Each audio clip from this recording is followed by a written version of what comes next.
네, 안녕하세요. 서울대학교 산업공학과 DSBA 연구실 소속 석사과정 남주현입니다.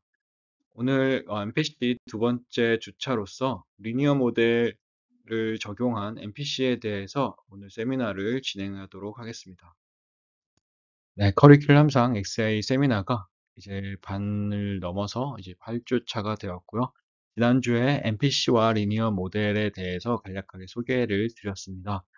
이번 주도 리니어 모델의 MPC의 리니어 모델을 가지고 설명을 드릴 건데 또 다른 응용 사례에 대해서 같이 살펴보도록 하겠습니다. 네, 그리고 발표 순서는 먼저 인트로덕션에서 지난주에 이어서 MPC가 어떻게 구성이 되어져 있는지 그리고 MPC에 대한 기본 개념 원리를 다시 리캡 차원에서 설명을 드리겠고요. 그리고 본격적으로 오늘 소개해 드릴 논문에 대해서 이제 배경이나 메소드 그리고 실험 결과에 대해서 설명을 드리고 컨클루션으로 마무리를 짓는 순서로 세미나를 진행하도록 하겠습니다. 네, 그러면 MPC에 대해서 알아볼 건데요. MPC도 결국 대여 기법 중에 하나로서 PID와 비슷하게 미래를 예측하여 현재의 최적 대여 입력을 결정하는 기법이다라고 보시면 되겠습니다. 그런데 다른 제어 기법과 다르게 이 MPC는 네 가지의 핵심 요소를 가지고 있습니다. 먼저 모델인데요. 시스템의 동력학을 예측하기 위해서 이 모델이 사용이 되어지고요. 그리고 이 모델을 이용해서 미래 시스템 상태를 예측한 프레딕션 요소가 있고요.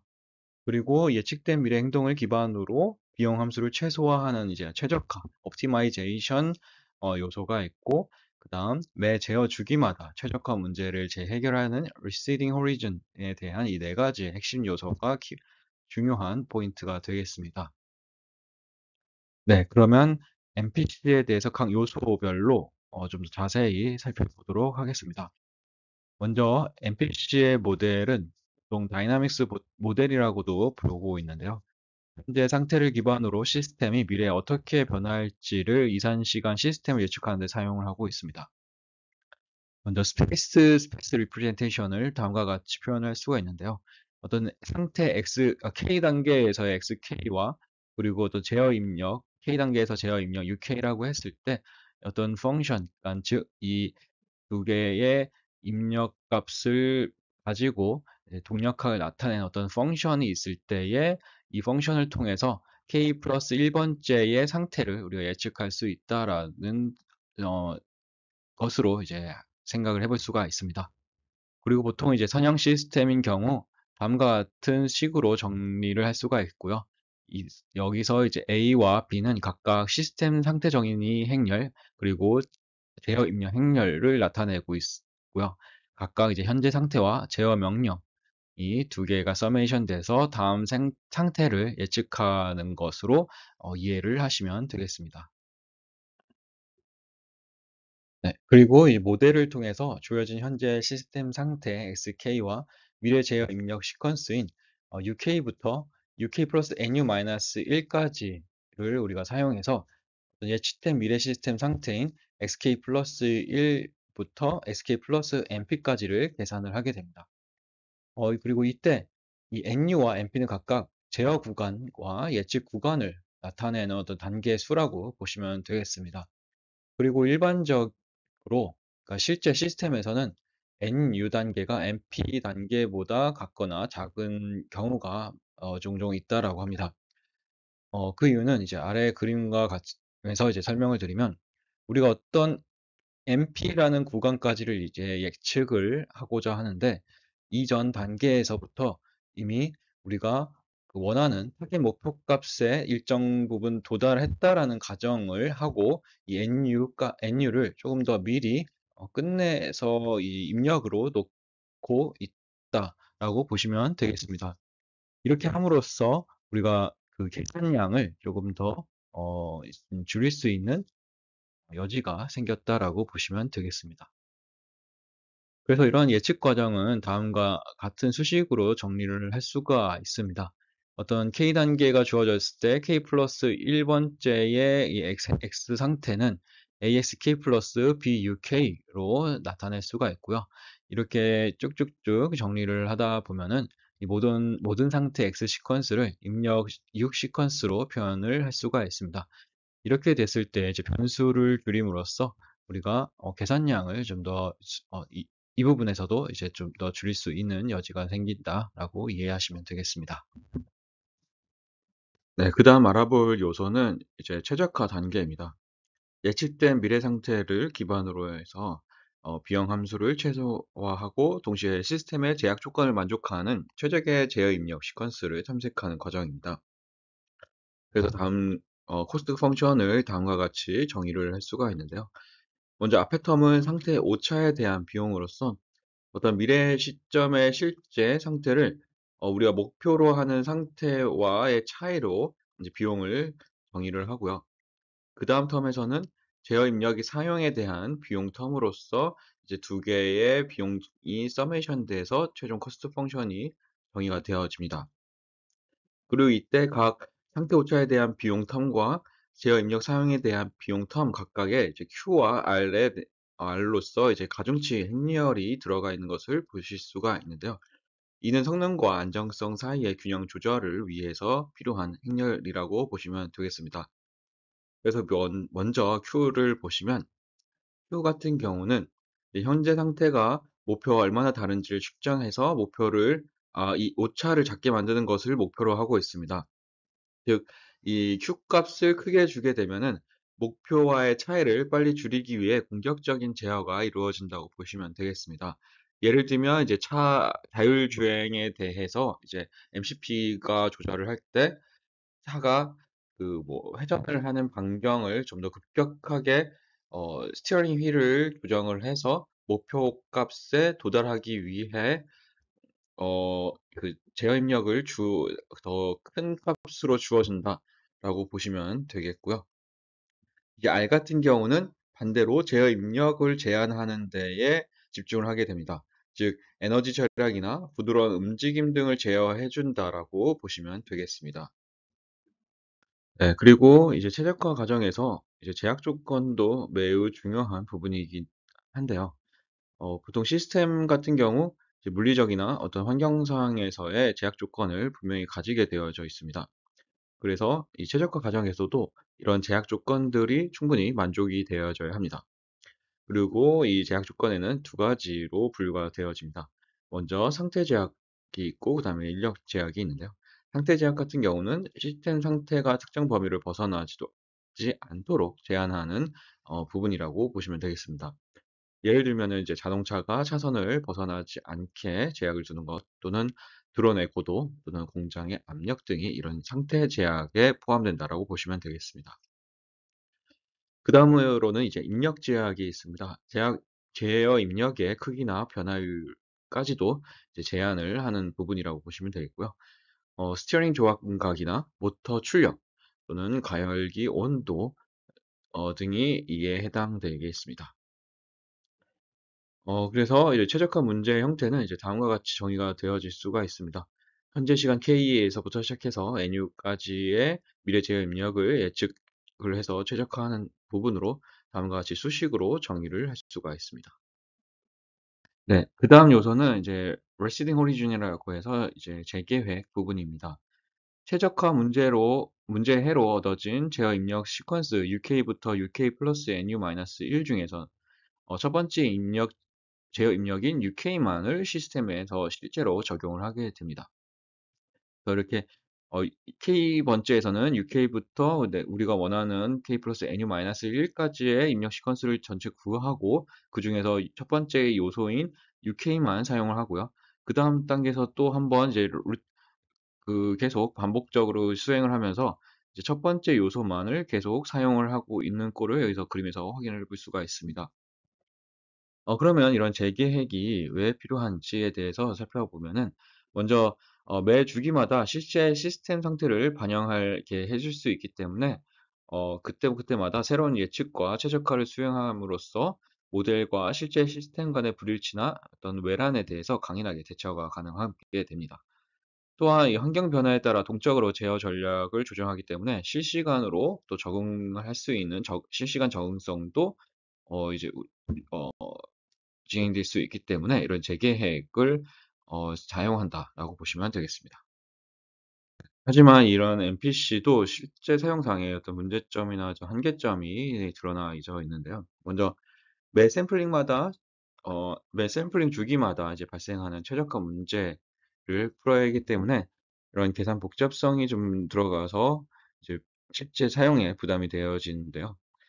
보통 이제 드론이나 자율주행차에서 필요한 이제 동적 시스템 주기는 이제 50에서 200Hz 이상입니다.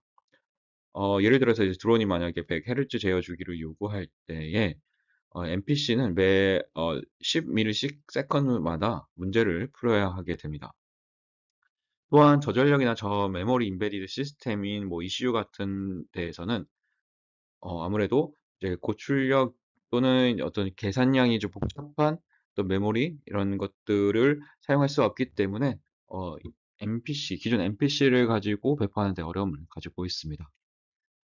또한 이제 각 최적화 문제마다 한계점이 있는데요. 먼저 사냥 시스템과 또 2차 비용 함수 그리고 사냥 제약을 가진 쿼드래틱 프로그래밍에서는 제약 조건의 개수나 시스템 차원이 커질수록 속도가 급격히 저하되는 부분이 있고요. 또한 초고속 응답이 필요한 시스템에서는 부적합한 부분이 있습니다. 그리고 비선형 시스템이나 비선형 제약을 가진 논리니어 프로그래밍에서도 계산 복잡도가 급증하고 실시간 적용이 매우 어려운데요. 그리고 제일 중요한 문제점은 이제 아무래도 비선형이다 보니까 그 구해진 최적화해가 글로벌한 최적이 아닐 수가 있습니다. 즉 로컬 미니멈에 빠지는 문제로서 어떤 한계점을 가지고 있습니다. 네, 이러한 기존의 NPC 문제를 극복하기 위해서 새롭게 등장한 것이 Explicit NPC입니다. 이 Explicit NPC는 가능한 모든 초기 상태에 대해서 이제 최적화 문제를 오프라인에서 해결을 하고 그것을 이제 lookup 테이블이나 단순한 함수의 형태로 이제 저장을 하게 됩니다. 그래서 실제 적용할 때에는 단순한 이 현재 상태를 입력으로 받아서 그 저장된 lookup 테이블을 이용해서 계산을 하게 되어집니다. 그렇게 함으로써 이제 계산 속도를 향상시킬 수가 있는데요. 이 아래 이 왼쪽의 그림에서 이제 보신 것 같이 이 그림은 이제 마이크로 그리드라고 해서 테슬라의 파워 허브에서도 사용되어지는 재생에너지에 관련된 이제 파워 전력 전력에 대한 제어 방식 제어 컨트롤러인데요. 이 해당 논문에서 이 NPC에 대해서 2차원과 3차원으로 이제 시각화를 한 것을 볼 수가 있습니다. 이렇게 보시는 것처럼 각각 뭐 하이퍼플랜 형태로 이제 저장이 되어진 것을 보실 수가 있습니다.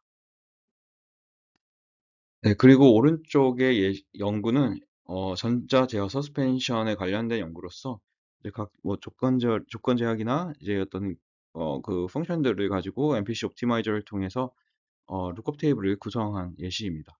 그래서 2차원으로 이제 그림 시각화한 것을 보실 수가 있습니다.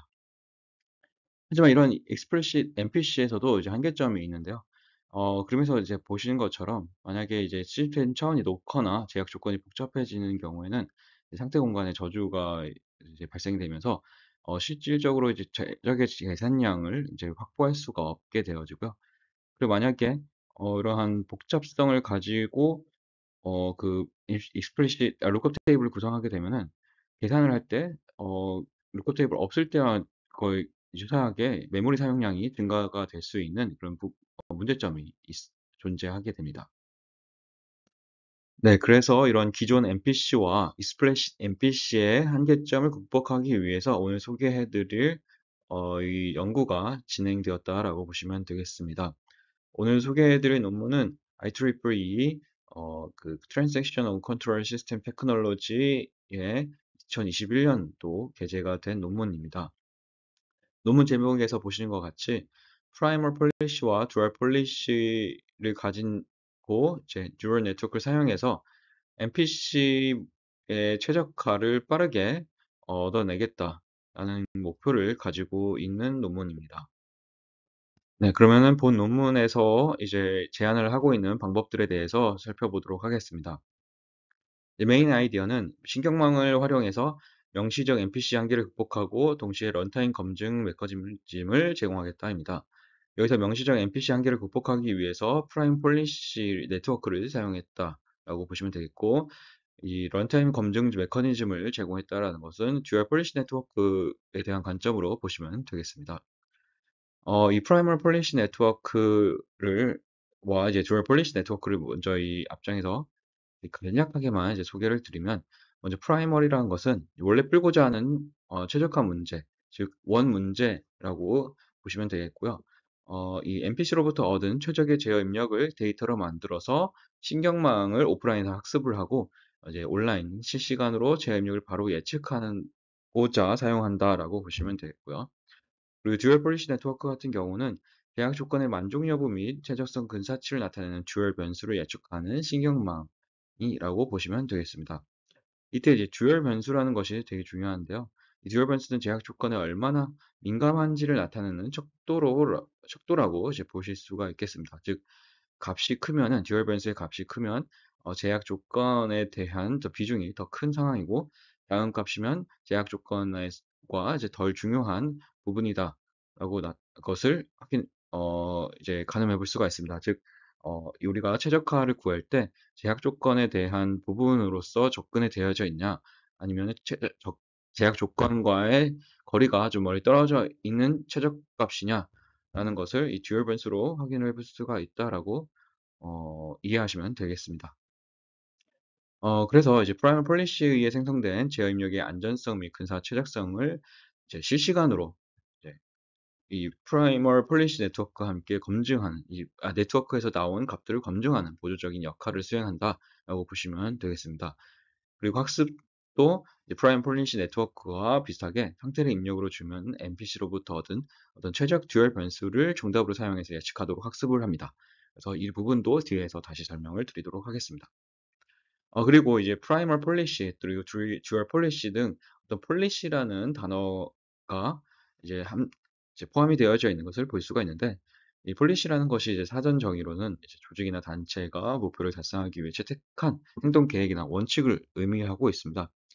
그만큼 우리가 어떤 액션을 취하는 것이 아니라 액션을 취하기 위한 그 계획이나 원칙인 만큼 여기에서도 그런 의미를 담고 있는데, 즉 어떤 일반적인 NPC는 문제를 직접 풀어서 답을 출력하는 반면에 여기서 제안하고 있는 방법은 신경망이나 함수 분사기로 근사값을 계산을 하기 근사값을 계산하기 때문에 어떤 답을 내는 것이 아니라 이런 어떤 행동을 해야 하는지를 알려주는 함수다. 그런 의미로서 이제 폴리시라는 키워드를 사용했다라고 보시면 되겠습니다. 네, 그러면 프라이머 폴리시 네트워크부터 살펴보도록 하겠습니다. 프라이머 폴리시 네트워크는 여기 표에서 나온 것 같이 어떤 시스템의 현재 상태 XK를 입력으로 받아서 최적의 제어 입력 시퀀스인 UK를 출력하는 역할을 하는 신경망이다라고 보시면 되겠습니다. 네, 그래서 프라이머 폴리시 네트워크를 학습하기에 앞서서 데이터셋을 생성하게 됩니다. 다양한 초기 시스템 상태인 XI를 이제 무작위로 또는 그리드 샘플링으로 생성을 합니다. 그리고 각 XI에 대해서 기존의 NPC 최적화 솔버인 QP 솔버 같은 등의 이제 최적화 솔버를 사용해서 해당 상태에서의 최적 제어 입력 시퀀스인 U'I를 계산하게 됩니다. 그래서 이렇게 추출된 U'I와 또 Xi로 쌍을 이뤄서 신경망 훈련을 위한 데이터셋으로 구성을 합니다. 그리고 신경망 구조는 여러 개의 은닉층인 히든 레이어를 가진 다중 퍼셉트론으로 구성이 되어져 있는데, 여기서 여러 개라고 해도 결국에는 두 개의 히든 레이어를 사용했다라고 보시면 되겠습니다. 그리고 로스 펑션은 신경망의 출력 UHEAD, XK와 실제 최적 제어 입력인 UK 사이의 오차를 최소화하는 방향으로 신경망의 가중치와 바이어스를 학습하는 MSE 구조로 설계가 되어져 있습니다. 그리고 옵티마이저는 아담이나 XGD를 사용해서 섬실 함수를 최소화하는 세타를 탐색하는 역할을 하게 됩니다. 네, 그러면 이렇게 학습한 프라이머리 폴리시 네트워크를 실제 동작에서는 어떻게 작동하는지, 어떻게 사용하는지에 대해서 살펴보도록 하겠습니다. 먼저 그 현재 시스템 상태인 XK를 측정하게 됩니다. 그래서 이 현재 시스템을 가지고 프라이머리 폴리시 신경망의 입력으로 사용을 하게 됩니다. 여기서 이제 제가 나름대로 이제 프리트레인드 모델이라고 이제 작성을 해봤는데요. 이전에 오프라인에서 한 것을 그때 또 다시 사용하기 때문에 프리트레인드 모델이라고 이제 기입을 해봤고요. 그래서 이렇게 신경망을 통해서 출력된 값들은 이제 최적 제어 입력 시퀀스가 아웃풋으로 나오게 됩니다. 그리고 이때 첫 번째 요소인 U hat K만 시스템에서 실제로 사용하게 되고요.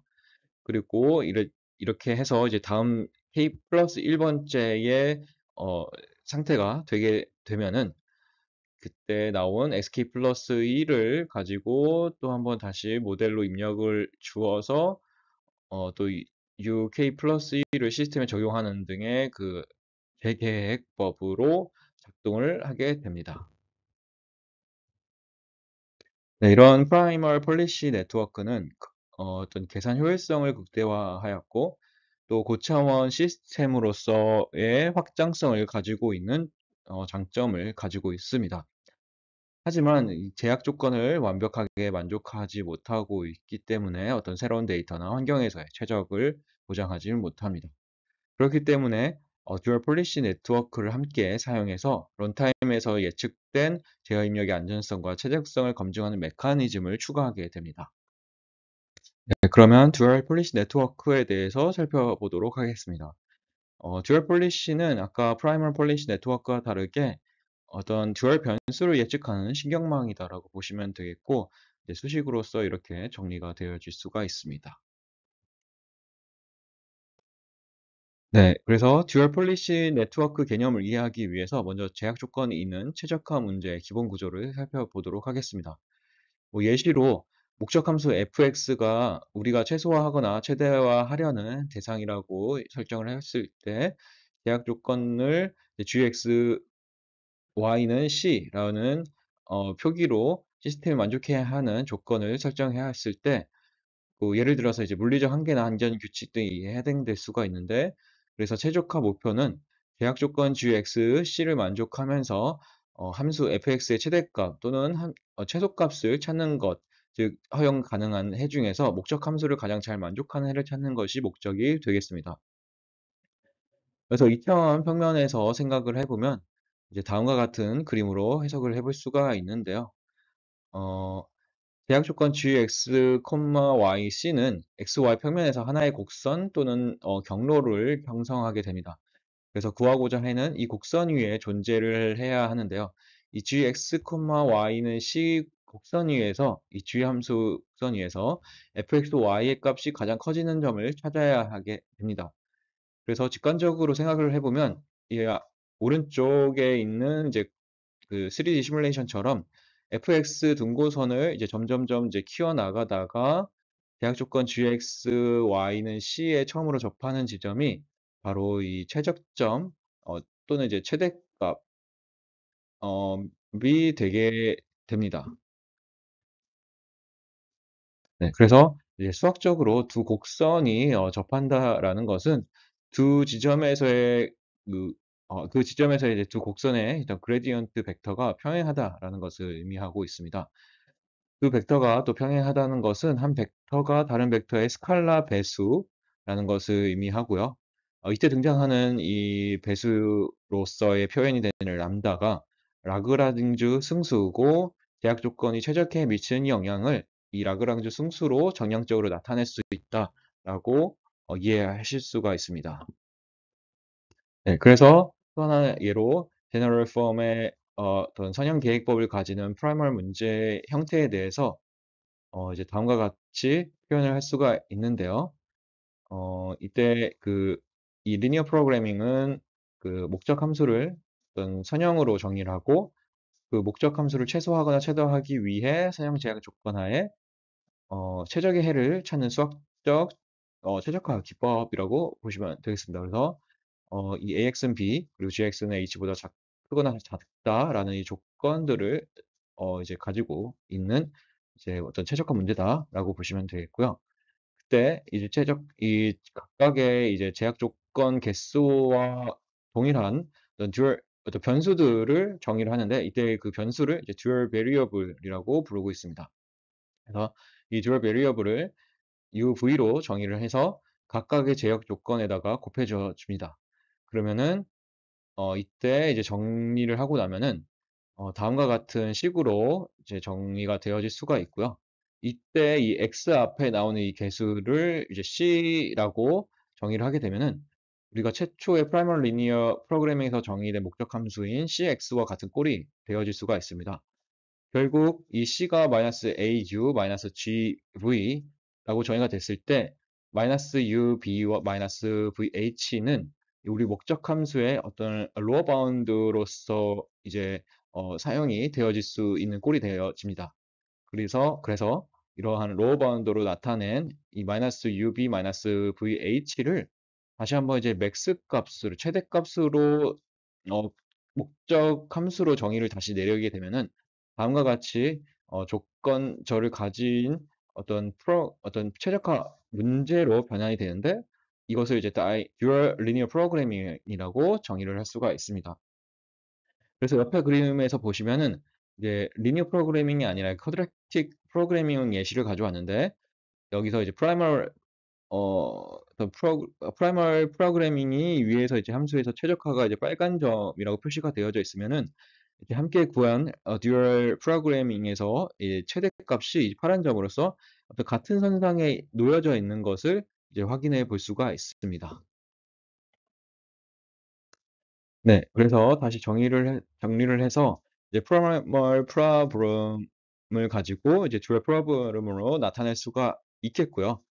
그리고 이때 이 두 가지의 식을 잘 정리할 수 있는 것이 결국 라그랑주 펑션이라고 보시면 되겠습니다. 그리고 라그랑지안 펑션은 어떤 프라이멀 펑션에다가 그 우리가 구하고자 했던 이제 조건절을 이제 라그랑주 승수와 곱해서 서메이션 한 꼴로 나타낼 수가 있습니다. 그래서 이것을 우리가 이 사용을 할 수가 있고요. 아까 이 꼴을 다시 한번 이제 리니어 프로그래밍에서 나왔던 목적 함수를 가지고 정의를 하면은 다음과 같은 수식으로 정의를 할 수가 있습니다. 그래서 이때 이 UV가 이제 듀얼 변수로서 람다 라그랑지앙 순수로서 적용을 하는 것이고, 각각 조건절을 포함하고 있는 꼴을 나타낼 수가 있습니다. 그리고 이때 이 라그랑주 승수에서 곱해진 이 항들은 결국 이 기존의 프라이멀에 대해서 페널티 펑션으로 적용을 하기 때문에 항상 이 프라이멀 목적 함수보다 작거나 같은 값으로 나타낼 수가 있게 되어집니다. 그래서 이제 만약에 이 C가 프라이멀 feasible set이고 F 스타가 이제 프라이멀 최적태라고 이제 정의를 하면은 어떤 이 라그랑주 승수에 대한 어떤 미니멈 값을 구한 것은 항상 이 F 스타보다 프라이멀 최적해보다 작거나 같은 꼴을 가지고 있다라고 정의를 할 수가 있습니다. 그리고 이때 이 라그랑주 펑션을 최적화한 것을 이제 GUV라고 정의를 하면은 이 GUV가 라그랑주 듀얼 펑션이라고 정의를 할 수가 있게 되어집니다.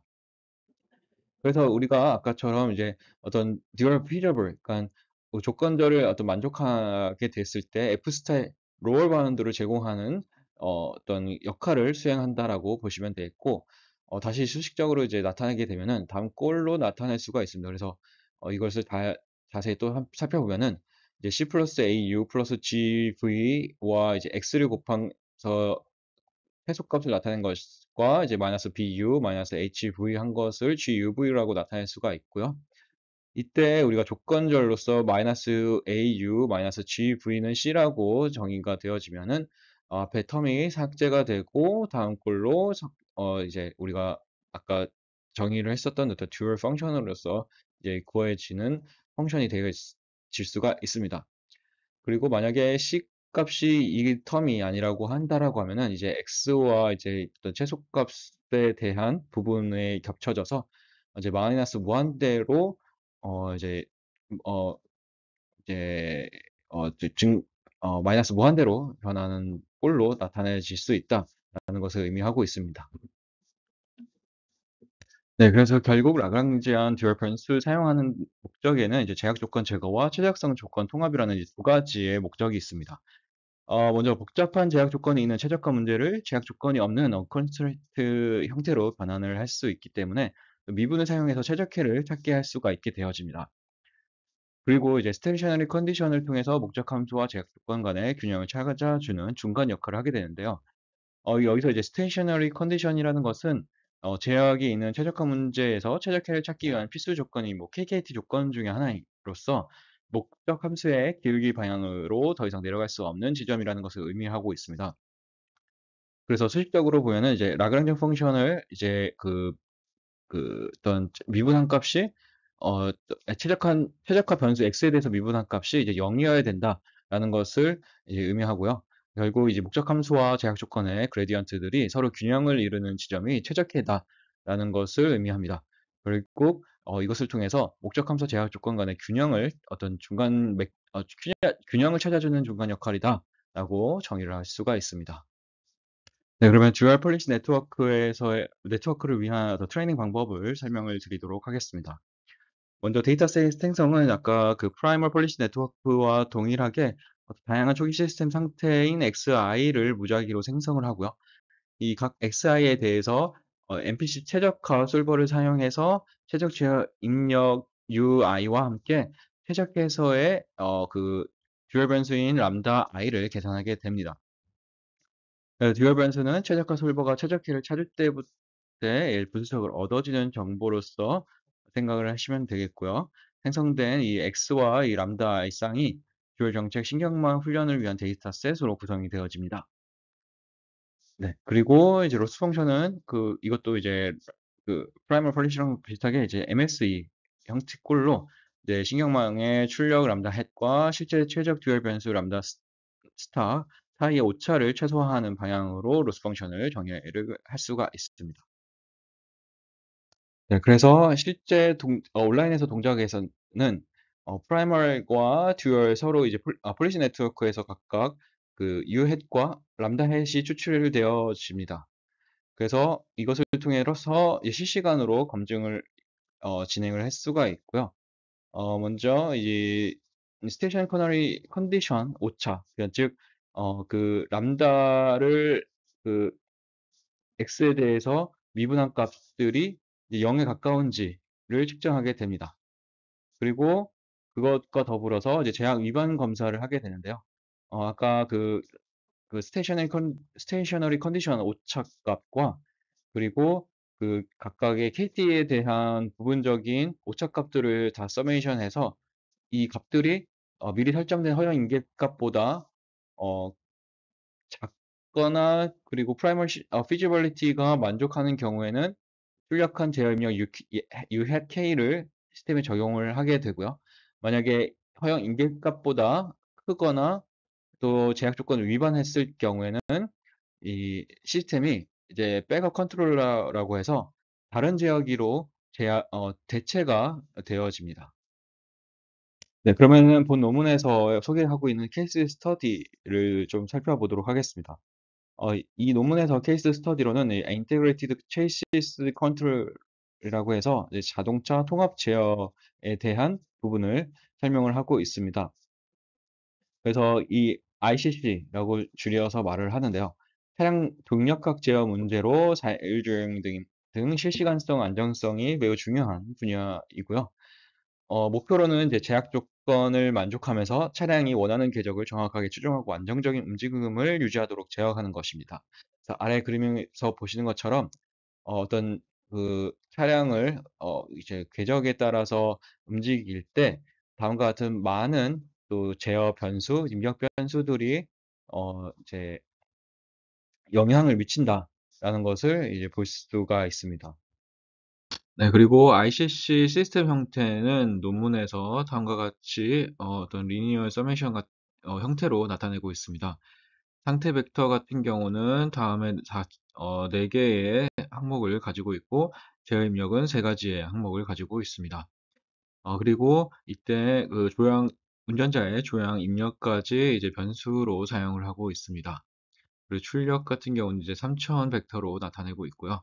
그리고 VT는 이제 차량의 동방향 속도를 나타내고 있습니다.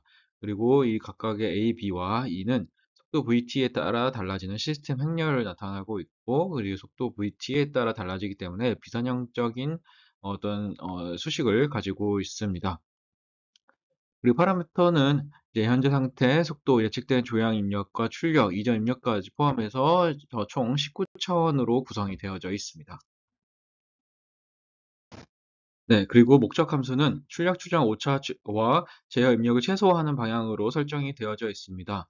그래서 앞에 항은 이제 출력 추정 오차를 나타내는 항이고, 뒤에는 이제 제어 입력을 나타내는 항입니다. 즉, 이 차량이 목표 경로를 잘 따라가게 하되 어떤 과도하게 제어를 쓰지 않고 입력은 갑작스럽게 바뀌지 않도록 제약을 하고 있다라고 보시면 되겠습니다. 네, 그리고 실험은 RBN 그리고 이 딥러닝을 사용한 DNN, 렐루 그리고 기존 이제 온라인 MPC 그리고 서브 옵티멀 익스플리시트 MPC 이 네 가지의 모델을 사용을 하였고요. 먼저 컴퓨테이션 타임을 측정을 하였습니다. 여기서 보면은 이제 RBN 같은 경우는 단순 함수 평가와 행렬 곱으로 구성되어져 있어서 컴퓨테이션 타임이 비교적 빠른 것을 볼 수가 있고요. 그리고 온라인 NPC 같은 경우가 제일 많이 느린 것을 볼 수가 있습니다. 이제 그룹이나 모세크가 이제 온라인 NPC의 모델 중 두 개의 이제 해당되는데 이 두 가지가 제일 느린 것을 볼 수가 있고 서브 옵티멀 스플릿 NPC가 이제 가장 빠른 속도를 나타내는 것을 볼 수가 있습니다. 이제 평균값이 0.018ms로 제일 빠른데 이 비교적 이제 DNL 렐로 같은 경우는 이제 이 익스프레시 MPC에 비하면은 속도가 좀 있는 편이지만 뭐 RBA나 기존의 온라인 NPC보다 특히 온라인 NPC 같은 경우는 55배 또는 62배까지 빠른 속도를 나타내는 것을 확인을 해볼 수가 있습니다. 네, 그 다음 실험은 서브 옵티멀리티 평가입니다. 서브 옵티멀리티는 학습된 폴리시, 즉, 이 모델에서 나온 값과 그리고 실제 NPC 솔버를 통해서 나온 값과의 차이를 비교한 것이라고 보시면 되겠습니다. 그래서 먼저 이 딥러닝을 사용한 DNL 렐루 값을 보시면은 이 세 가지 모델 중에서 제일 낮은 수준을 나타내는 것을 볼 수가 있습니다. 즉, NPC 솔버를 풀어낸 값과 거의 유사한 값을 추출했다라고 보시면 되겠고요. 그 다음에 이제 익스프레시 NPC 같은 경우는 두 가지 조건에서 모두 높은 수준을 가진 서버 옵티멀리티를 나타내는 것을 볼 수가 있습니다. 앞에 컴퓨테이션 같은 경우는 이제 빠른 속도로 익스프레시 NPC 값이 나타났다라는 것을 볼 수가 있는데 그 반면에서 이제 해를 찾는 과정에서의 어떤 그 실제 NPC의 해와는 상당한 거리를 가지고 있음을 볼 수가 있었습니다. 네, 그래서 이 앞선 실험을 토대로 이제 결과를 이제 다시 한번 정리를 하면은 DNL 렐루 같은 경우는 실시간 제어에 적합하고 높은 정확도를 유지할 수 있었다라는 것을 볼 수가 있었고, RBA는 속도가 좀 빠르긴 하나 정확도 측면에서는 DNN보다 뒤처지는 것을 볼 수가 있었습니다. 그리고 이 스프레시드 NPC는 이제 완전하게 이제 속도가 빠른 반면에 성능이 낮은 것을 확인해 볼 수 있었고, 그리고 실험 가운데 메모리 요구량이 매우 크다라는 것을 또 확인을 해볼 수가 있었다라고 합니다. 그리고 이제 그 서버 옵티멀리티에서는 온라인 NPC 평가가 빠져 있는데 이는 속도가 너무 느렸기 때문에 아예 그 결과에서 뺐다라고 논문에서 나오고 있는데 그만큼 이제 실시간 연산이 불가능한 경우가 많은 것을 확인을 해볼 수가 있던 실험들이었습니다. 네, 그래서 앞선 시뮬레이션 실험을 바탕으로 실제 차량용 ECU에다가 평가를 또 진행을 하였습니다. 이 ECU는 이제 제어 주기가 100Hz이고, 즉 10ms 이내로 동작이 되어져야 하고요. 현대 제네시스 G8380 모델에서 실험을 진행을 했습니다. 실험 내용은 12초 동안 단일 차선 변경과 그리고 속도를 3m/s에서 21.5m/s로 속도를 올리는 평가를 진행을 하였습니다. 그리고 모델은 DNN 렐로와 CVXGen이라는 MPC 모델을 사용을 했고요.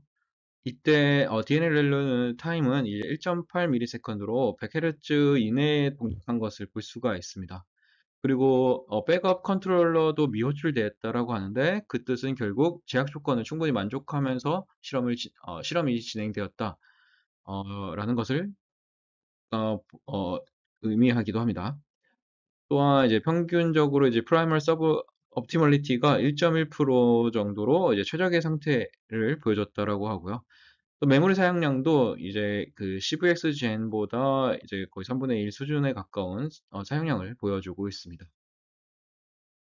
그래서 결국은 이제 기존 MPC 모델은 이제 18.7ms로 10ms 이내로 동작을 해야 되는 이런 조건 자체를 이제 만족하지 못하기 때문에 이런 MPC를 사용하기 위해서는 하드웨어 교체까지도 진행을 해야 되는 부분이 생기고 또 그래서 실시간으로는 이 ECU에서 사용을 할 수 없는 모델이다. 결국 DNLL를 사용한 것이 좋다라는 것을 실험에서 보여주고 있습니다. 네, 결론입니다. 오늘 논문을 에서는 이제 기존 모델 예측 제어의 한계를 극복하기 위해서 신경망 기반의 프라이멀과 듀얼 폴리시 구조를 제안을 했고요. 그리고 이를 통해서 이제 실시간 제어 성능 향상과 제어 조건 만족이라는 두 가지 핵심 목표를 효과적으로 달성을 할 수가 있었습니다. 특히나 이제 듀얼 폴리시 기반으로 런타임 중에서도 프라이멀 폴리시의 성능을 빠르게 검증할 수가 있었고, 이 덕분에 실제 자동차용 ECU에서도 실시간 제어가 가능하도록 설계를 할 수가 있고, 기존의 온라인 MPC 대비해서 빠른 연산 성능을 보여주고 있었습니다. 결국 이런 연구는 제어 시스템 설계에서 학습 기반 최적화 기법의 실용적인 가능성을 보여주는 아주 중요한 연구 사례라고 볼 수가 있겠습니다. 네, 그러면 이것으로 오늘 세미나를 마치도록 하겠습니다. 감사합니다.